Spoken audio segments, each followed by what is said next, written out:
Pessoal, só tenho uma coisa para dizer para vocês. Eu consegui! Hoje nós vamos conversar com nada mais, nada menos do que uma das pessoas que eu mais admiro nessa vida, que aprendi a admirá-lo quando fui trabalhar na RBS TV, que é o Ricardo Azeredo. Jornalista consagrado, foi jornalista, trabalhou nas grandes emissoras aqui do Rio Grande do Sul, trabalhou para a Globo, fez Globo Repórter, ancorou programas admiráveis, sensacional. Ele tem hoje uma empresa que ele treina pessoas para lidar com essas questões de imprensa. Ele tem uma história magnífica, ele tem uma família sensacional, que ele tem o maior carinho, amor, ele demonstra isso.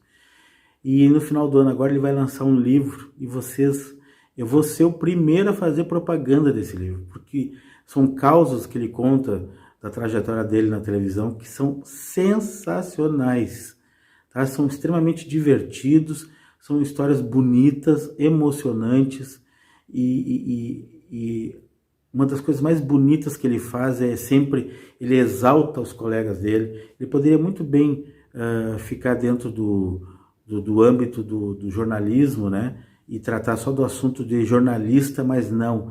Ele fala, ele está lá com o companheiro dele que é cinegrafista, o motorista, o auxiliar e as pessoas que editam as matérias que ele produz. Então, assim, é um cara que eu admiro demais, eu sou muito fã dele e hoje eu estou muito feliz porque eu vou poder apresentar ele para vocês, se é que vocês ainda não conhecem, o grande Ricardo Azeredo.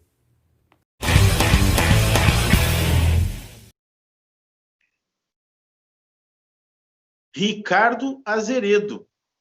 Ricardo, antes de mais nada, muito obrigado por ter dedicado esse tempo para mim aí, porque a tua vida é uma loucura total, né? Muito trabalho, graças a Deus, e já queria te agradecer assim, imensamente, imensamente mesmo. É um orgulho para mim assim estar podendo bater esse papo contigo aqui agora, né? Um pouquinho antes eu tinha te falado, né, que quando eu criei esse canal aqui, eu criei com um propósito, depois eu pensei nessa possibilidade de conversar com os amigos, né, e era uma situação um pouquinho mais difícil, porque antes da pandemia eu fazia as entrevistas no local com a pessoa, mas aí veio a ideia das lives e aí isso até facilitou para mim. E agora a gente consegue conversar com os amigos através aí da internet. Antes de mais nada, eu queria te falar uma coisa, tá? Porque todo esse frufru, eu comentei contigo que há 2 anos atrás, quando eu criei esse programa, uma das primeiras pessoas que eu pensei em entrevistar foi tu. Por quê? Eu aprendi uma coisa na vida. Geralmente, tá? Isso ensinam para a gente em marketing digital, ensinam a gente em vendas, né? Que a gente é a soma das 5 pessoas que vivem ao redor da gente. Aí eu fiquei pensando assim, ó, bom, eu não consigo ficar ao redor das 5 pessoas que eu mais admiro, né? Mas eu vou tentar ficar um pouquinho perto. E aí, uma das pessoas que com certeza eu tenho uma grande admiração e que a televisão me oportunizou foi ter te conhecido. E vou começar a te explicar por quê. O primeiro ponto de admiração foi ver o jornalista trabalhando, né? Porque o jornalista daquela minha época é um, o jornalista de hoje é outro. Naquela época, realmente, quando eu entrei para a RBS TV, eu nunca tinha trabalhado em televisão na minha vida, entrei para trabalhar na área técnica e me deparo com aquelas pessoas que eu assistia na TV, que eu assisti na Globo, que eu assisti fazendo o Globo Repórter. Eu fiquei pensando, poxa vida, olha só onde é que eu fui parar, né? Aí o meu local de trabalho, que era no suíte de produção ali, ficava bem pertinho do Lopes, né? Do Iraci, ali da sonoplastia. Da lenda viva. Daí eu fazia Jornal do Almoço e estava me preparando para fazer a RBS Notícias. E o RBS Notícias é o jornal do patrão, né? Era o jornal do Nelson Sirotsky. Era o jornal que o Nelson Sirotsky sentava para assistir. Então, era a responsabilidade de fazer um RBS Notícias, era um negócio muito louco. E aí, eis que vem aquele jornalista, vem com o material na mão, entrega para o Lopes, eu disse, olha, vamos montar a matéria aqui. E era aquela matéria, não sei se tu vai te lembrar, matéria que tu fez do presídio central. Tu lembra dessa matéria que tu fez? Da rebelião, do Melara, aquela função toda? Sim, claro. Pois então, ali eu, iniciante, né, na televisão, fui observar o trabalho da turma toda. E como a matéria era tua, tu foi comandando. Ele disse, olha, eu quero assim, eu quero assado, trilha, aqui, olha esse áudio aqui. E eu fiquei olhando para esse cara, puxa vida, cara, olha o que o jornalista tem que fazer. O jornalista não pega só o microfone e vai para frente da câmera, né? Ali eu vi que, primeiro, o jornalista tem que ter coragem, né? Que você se meta em cada uma para poder levar a notícia e o fato, né? Segundo, tu montou toda a matéria na tua cabeça. Quer dizer, estava tudo ali. Quer dizer, tu tem o teu editor, tu tem o não sei o quê, mas estava tudo na tua cabeça. Então, ali começou a admiração. Passados uns anos, daí eu já me acostumei, já começou a ficar uma coisa meio normal na minha vida, trabalhar com estrelas. Aí, um belo dia, eu estou montando um musical lá no Jornal do Almoço e eu estou com a clave nova instalada lá. Estou com a clave nova instalada lá para algum artista tocar, não me lembro quem. E tu entra no estúdio lá, tu entra no estúdio, conversa com a gente, pega a clave nova e começa a tocar. Tu saiu da tela aí. Desculpa, é que eu estou botando o cabo de carregador aqui que eu ia ficar sem bateria. Ah, tá. E aí tu começa a tocar, eu disse, mas como assim? Jornalista e músico, né? Aí depois eu descubro que tu, né, que tu é um baita músico, que tu toca guitarra, que é rock. Pô, meu chão, adoro rock. Aí o cara, jornalista, músico, né, roqueiro. Muito bem. Passaram-se mais alguns anos, a gente vê o teu trabalho todo aí como jornalista, né? E aí eu começo a te acompanhar nas redes sociais. Desculpa se eu estou meio que interrompendo aqui, que eu estou pedindo para minha esposa colocar o cabo aqui para mim não ficar sem bateria. Mas está resolvido aqui, pode continuar. Nem te preocupe, porque eu estou na introdução ainda. E aí passaram-se esses anos todos, né? A admiração continuou. Eu vi o trabalho que tu tem como empresário, como palestrante, como treinador, né? Tu tem uma série de atividades que tu faz. E aí eu começo a ler os teus contos. Bom, aí não precisa mais nada, né? Por que que eu estou dizendo isso? Porque a forma como tu conta a história é extraordinária. Eu sou muito fã da forma como tu conta a história. Eu tô sentindo falta, até porque faz tempo que tu não escreve, né? Tu tá sem tempo. E vou explicar por quê. os causos todos ali são sensacionais. Eu me identifico muito, porque como tu conta causos de pessoas que eu conheço também, porque eu fui colega, e então assim é uma diversão, e tu consegue contar coisa séria e ao mesmo tempo deixar a gente feliz, sabe? E já aproveitando o gancho, tu sabe que eu já tenho, acho que eu já te externei que eu quero fazer um filme, minha paixão é cinema, né? E um dos meus projetos de vida é captar dinheiro suficiente para te contratar para que tu escreva a história do meu filme. Isso vai acontecer. Pode escrever que isso vai acontecer. Tu vai escrever meu filme. E então, somando todos esses fatos aí, eu fico muito feliz e agradecido por tu ter me dado essa oportunidade aí. E eu queria que tu contasse a tua história para nós aí, para os meus espectadores do meu canal de YouTube. Tá bom, então é que nem aquela vinheta que tinha num programa do Castelo Rá-Tim-Bum, da TV Cultura. Senta que lá vem a história.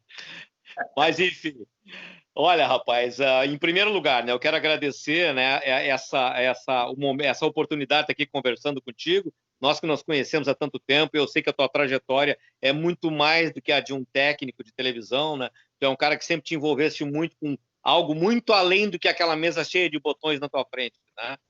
Tu tem todo um trabalho voltado para a cultura, para a criação, para a produção, para gerar conteúdo, né? Então, ou seja, o nosso trabalho meio é muito próximo, além de estarmos no mesmo ambiente de trabalho, né?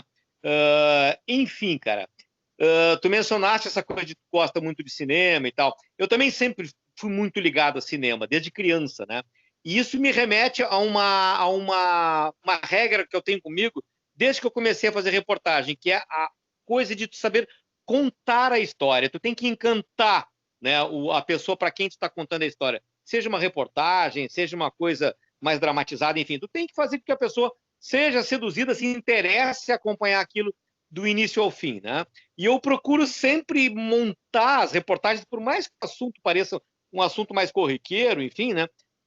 Com um ritmo que eu procuro aplicar aquela minha experiência de cinema. Quando eu digo experiência de cinema, é de tanto cinema que eu assisti, né? De tanto que eu curti, de tanto que eu me interessei. Nunca fui cineasta, né?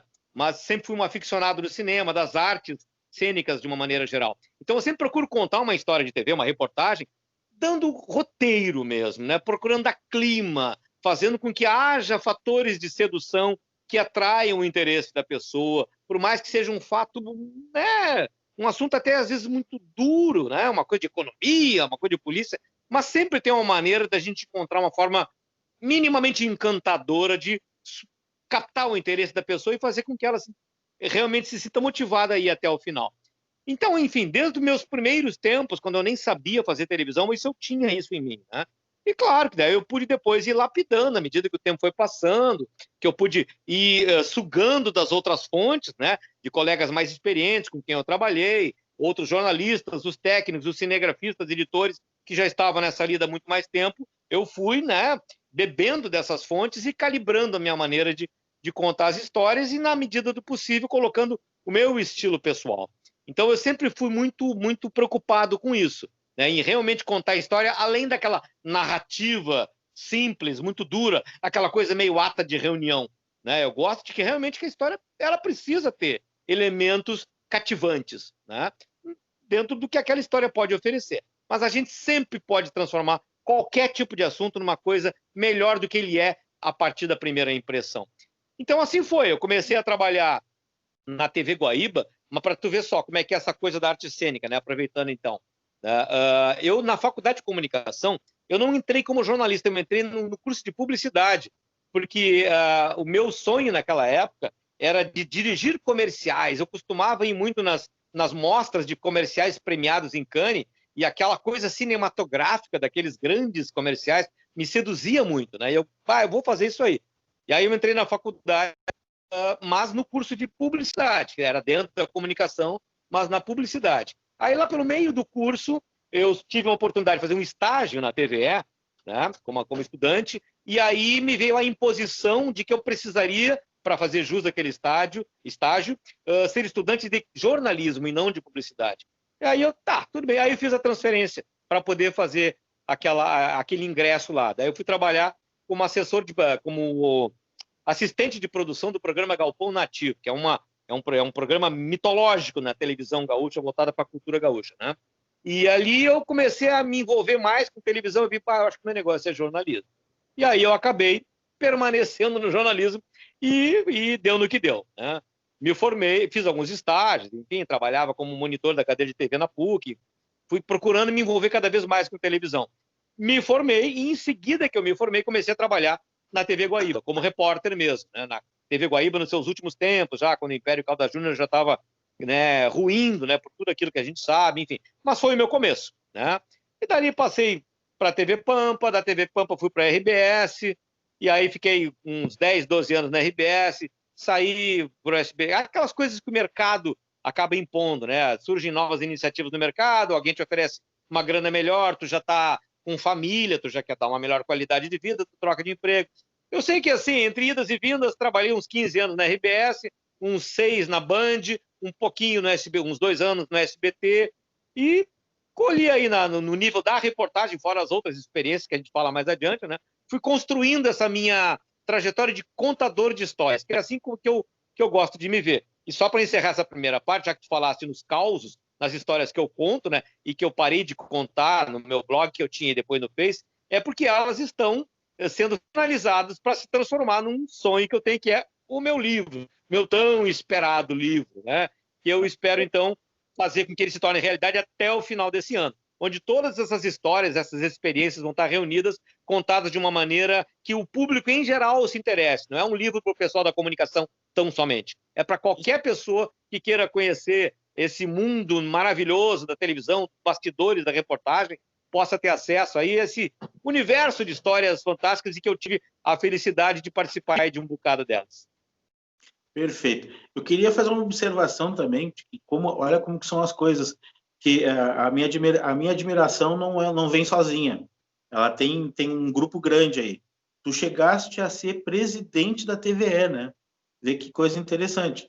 Tu vai para a TVE para fazer um estágio, menino, né, jovem, e depois de passar toda uma trajetória, tu chega à presidência da TVE. Isso é um fato também que eu acho muito importante para a carreira de um jornalista, né? Porque ele tem que enxergar o jornalismo de forma executiva, administrativa, né? Vai ter que lidar com números, com cálculo, com gastos, e ainda administrando uma instituição pública, né? Então, tu tivesse essa experiência também, né? Sim, isso sem dúvida foi uma experiência fantástica, né? Além dessa coincidência do destino, né? De meu primeiro emprego ter sido na TVE e depois eu vir a ser presidente dessa TVE 30 e picos anos depois, né? Foi uma coisa muito feliz. E foi uma experiência muito bacana porque eu tive, de fato, a oportunidade de estar do outro lado do balcão, né? Uma coisa é tu estar na linha de frente de um veículo de comunicação, outra coisa é tu ir para a gestão, né?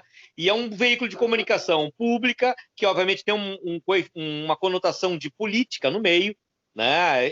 Na época em que eu assumi, havia um ambiente muito turbulento, né? De discussões com o governo do Estado. Então, eu, de certa forma, virei vitrine também, né? Então, aprendi muita coisa nessa época, né? A lidar com essas coisas da política, da repercussão, de estar sendo enquadrado, digamos, num ambiente de muita discussão negativa, de críticas ao governo, onde tu, por ser parte daquele governo, obviamente, tu acaba também, né, tendo que assumir, né, aquele fogo que vem contra a tua direção e lidar com isso, né? Mas foi uma experiência fantástica que eu pude conhecer muita gente, pude conhecer melhor do que antes a TVE, a partir do momento em que eu pude estimular a produção possível dentro de todas as limitações que infelizmente a TVE sempre teve e continua tendo até hoje, né? Procurei dar o meu melhor dentro do que eu podia fazer com as minhas capacidades, né? Dar um pouco de gás para a TVE.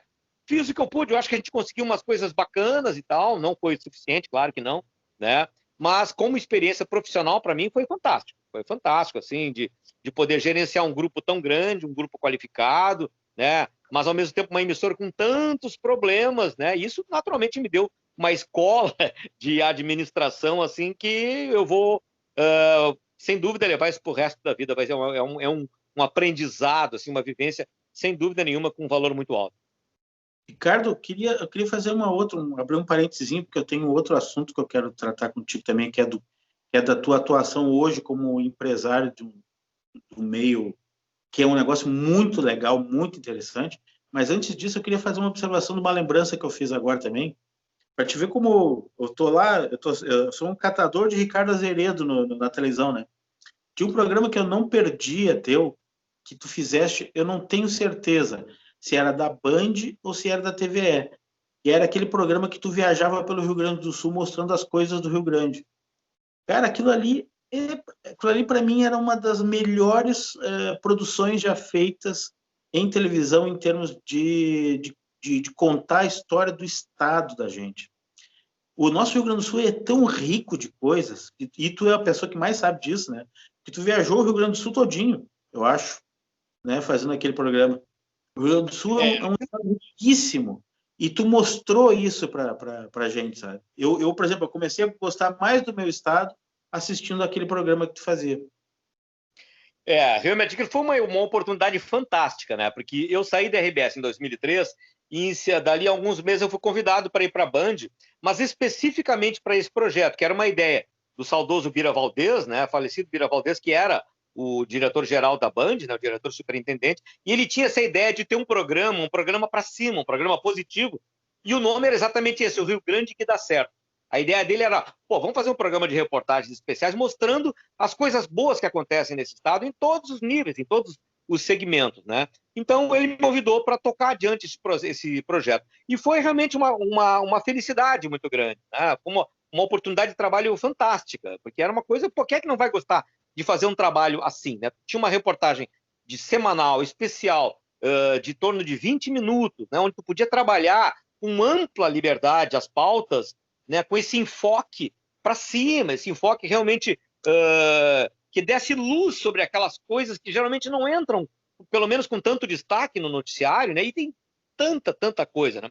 E a gente teve essa oportunidade. Foi umas etapas mais felizes da minha carreira como jornalista, né? Eu tive, apesar da Band ser uma empresa com mais limitações, comparando com a RBS, que eu tinha saído, né? Mas eu tive, para esse programa que eu conduzi ao longo de 3 anos e meio, eu tive ampla liberdade, tive a disponibilidade de recursos possível dentro da Band, mas que permitiu que a gente realmente avançasse muito. A gente viajou muito, fizemos programas memoráveis, conquistamos ao longo desses 3 anos 15 prêmios de reportagem, não é pouca coisa, nacionais e regionais, a maioria nacionais, né? Pelo reconhecimento daquele formato que a gente pôde trabalhar. Foi uma etapa assim muito feliz, teve frutos maravilhosos, né? Depois eu saí de lá, deixei o programa porque eu fui convidado então para assumir a gerência de telejornalismo. Né? Então passei o cetro do programa para um outro colega meu, o Luiz Gustavo Burdim, que é um repórter que assumiu o programa, e o programa ficou mais algum tempo no ar até eu sair da Band, né? Enfim, mas foi assim uma experiência fantástica que eu lamento muito que não tenha sido mantida, né? Anos depois, com aquele formato, né? Com aquele formato de uma reportagem especial, que tu vai a campo com um bom cinegrafista como era. Eu tive a oportunidade nesse programa trabalhar com cinegrafistas fantásticos que fazem parte da história da televisão no Rio Grande do Sul, que foi o Milton Colgo no início, depois com o Jair Alberto, né, o falecido Jair Alberto também, que é um cara que tem uma história fantástica, né, e depois trabalhei com mais alguns, como o Henrique Barcelos, e que puderam deram uma contribuição fantástica. O programa, então, assim, para mim, ele fez história aqui na televisão recente do Rio Grande do Sul. É uma pena que não está mais no ar, mas para mim foi assim um momento fantástico, profissionalmente falando. Falando sobre isso, outra coisa que eu percebia muito em ti é que os nossos colegas todos, os teus, principalmente o pessoal da equipe que trabalhava contigo, os caras tinham verdadeira adoração de trabalhar contigo. Era a coisa mais incrível isso, cara. Eu não ouvi, não foi só de um, foram de vários. Os caras adoravam trabalhar contigo. Motorista, cinegrafista, auxiliar, todo mundo adorava trabalhar contigo. E eu vou te contar uma coisa que um passarinho me contou, numa dessas entrevistas que eu fiz aí, que num desses prêmios que tu ganhou aí, tu ganhou um prêmio em dinheiro. Não sei se essa história é verdadeira, mas eu desconfio que tem 100% de verdade nisso. E tu ganhaste um prêmio de jornalismo aí em dinheiro e tu pegou e dividiu esse prêmio com toda a equipe que trabalhou na tua matéria. Então, assim, coisa que talvez ninguém saiba, né? Que provavelmente tu não tenha contado isso para ninguém, mas eu tô contando agora. Não, cara, mas olha só, isso eu acho que é o mínimo que a gente deve fazer, porque eu vou dizer um chavão aqui, televisão ninguém faz sozinho, né? Tu tá ali na frente da tela, mas se tu não tem aquele pessoal todo te dando suporte, não existe. Né? Tem aquela máxima, por exemplo, em que se diz em televisão, ó, existe matéria de TV sem repórter, mas não existe, aliás, não existe matéria de TV sem repórter, mas não existe matéria de TV sem cinegrafista, sem imagem, né? Então, o repórter está ali como contador de história, mas ele sozinho não faz nada, né? Assim como todos os outros profissionais envolvidos na edição, o motorista, o auxiliar, o pessoal da finalização, da arte, da sonorização, os cambal. Agora, essa coisa do prêmio, assim, ó, geralmente, claro, cada um, entendeu? Mas todas as vezes que eu tive prêmio, eu sempre dividi com os colegas. E não é uma coisa que eu inventei, nada. Outros colegas também fazem isso, tá em cada um, entendeu? Até porque, pô, não tem o porquê, não existe nenhuma justificativa para o repórter querer, a maior parte é minha, vocês apenas vão ganhar um pouquinho porque vocês deram uma ajudinha. Não, todos têm absoluto valor igual na confecção de uma matéria, porque se tu tirar um, a matéria vai ficar capenga, tirar o repórter vai ficar capenga, tirar o cinegrafista, tirar o motorista, não tem. Então a gente sempre dividiu, e eu sempre coloquei as matérias em prêmio, quando a gente inscreve as matérias, já inscreve com os nomes dos colegas que participaram, e se deu a sorte de vir o prêmio, a gente já sabe que é dividido igual, partes absolutamente iguais, entendeu? Às vezes, tu até faz uma divisão um pouco diferenciada, quando tu sabe que tem algum colega que deu uma ajudazinha lá, uma ajuda incidental, né? E aí, claro, pô, tu não vai querer que ele ganhe a mesma parcela do cinegrafista que teve o tempo todo na matéria.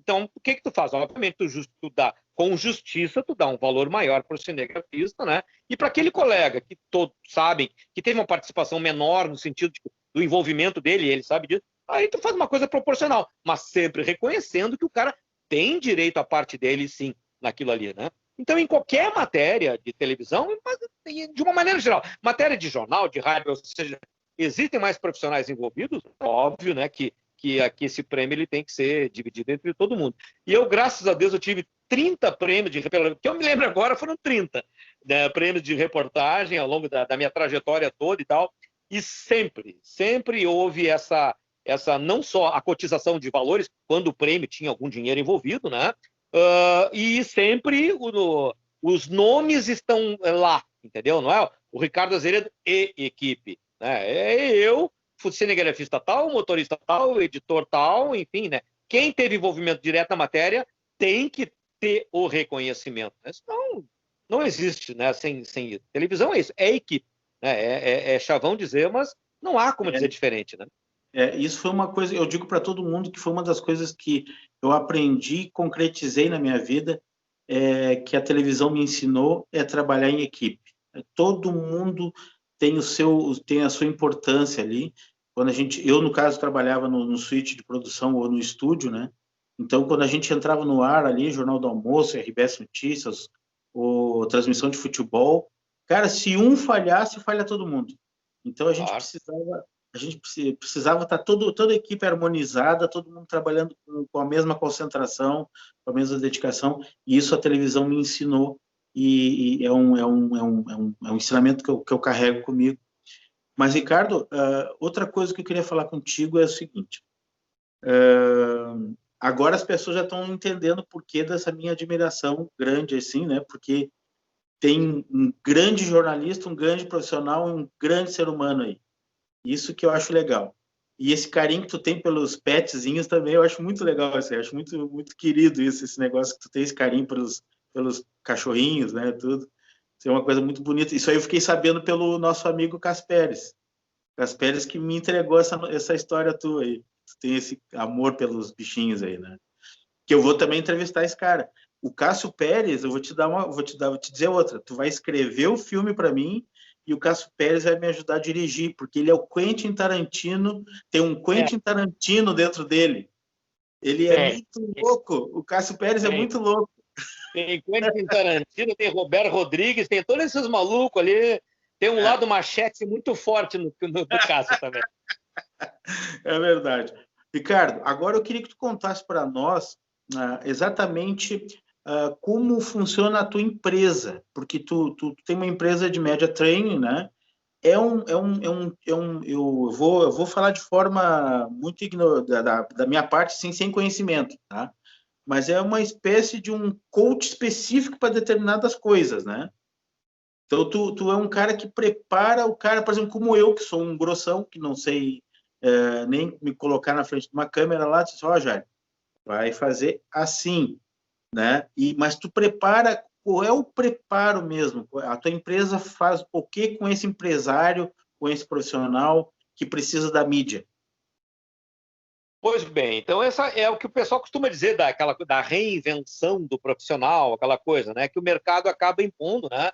Conforme a dinâmica do mercado, a maneira como tu vai te colocando ou não te colocando, tu precisa, então, encontrar uma forma de continuar trabalhando. E eu passei, então, a focar, embora eu continue fazendo outras atividades dentro da comunicação, mas eu passei a focar nessa atividade que é o Media Training, que eu acho que é de suma importância, porque as pessoas tendem a confundir essa coisa de falar em público, de expressar, de subir a púlpito, não tem nada a ver com tu falar com a imprensa. Não tem nada a ver com essa coisa de oratória e desinibição. Não tem nada a ver com isso. O media training que eu trabalho é o quê? É preparar a pessoa para lidar com a imprensa, não só falar com a imprensa, né? Ou seja, preparar a pessoa para entender as pessoas que são demandadas, né, naturalmente, pela mídia, né? tanto políticos, com o pessoal de áreas governamentais, judiciário, ou mesmo até pessoas que são, digamos, celebridades, por assim dizer, pode ser um jogador de futebol, pode ser um artista qualquer, mas que tenha demanda de mídia, ele precisa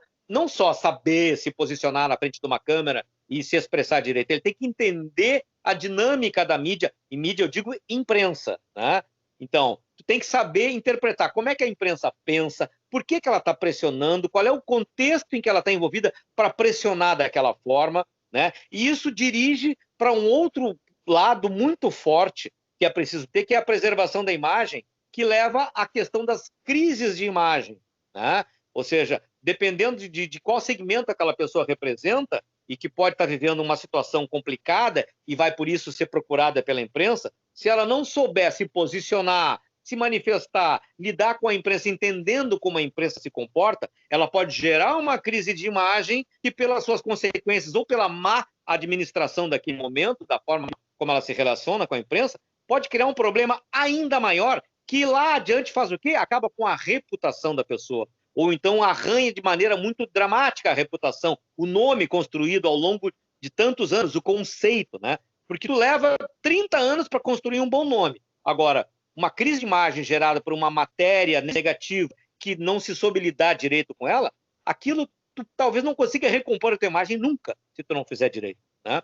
Então, a ideia é trabalhar isso, saber lidar com a imprensa, saber prevenir crises de imagem, sabendo ter um comportamento adequado de divulgação das informações e saber manter a sua imagem. Então, eu tenho focado muito nisso. E eu trabalho com as pessoas que me contratam, fazendo exercícios muito práticos, práticos no sentido de fazer com que ela sinta o quanto a coisa é dolorida, né? Não é só tu derramar teoria é muito fácil, né? Se tu não faz exercício prático com aquela pessoa, ela não consegue sentir o quanto aquilo pode ser realmente doloroso. Então, além de trabalhar toda a questão conceitual, explicar como é que funciona a imprensa, como é que é a dinâmica das redações, como é a cabeça dos jornalistas e a forma como os veículos de comunicação se comportam conforme os seus interesses, né?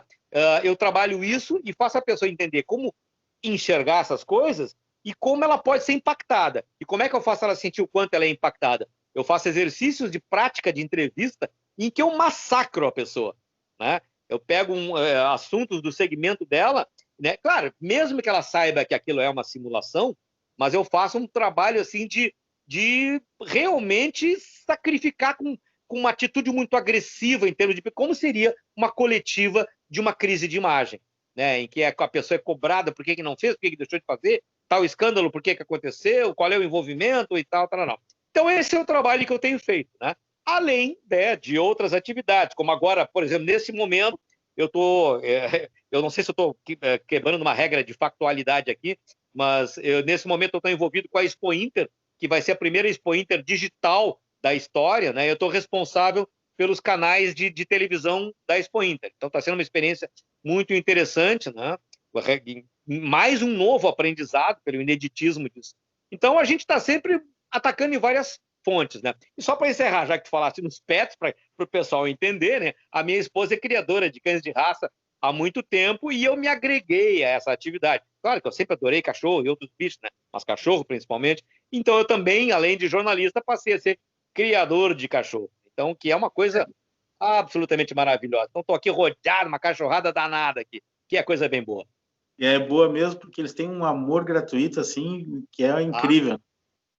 Mas, Ricardo, falando sobre a tua empresa, sobre a tua atividade, eu teria um cliente para ti que ele precisa urgente disso. Ele é eu considero ele um cara bom. Eu acho que ele é um cara em Brasília, por acaso, não? Exatamente. Ele é um cara bom, um cara que tem uma boa intenção. Eu acho que ele vai fazer uma boa gestão, mas ele não sabe se comunicar com a imprensa, né? Ele não sabe. Não.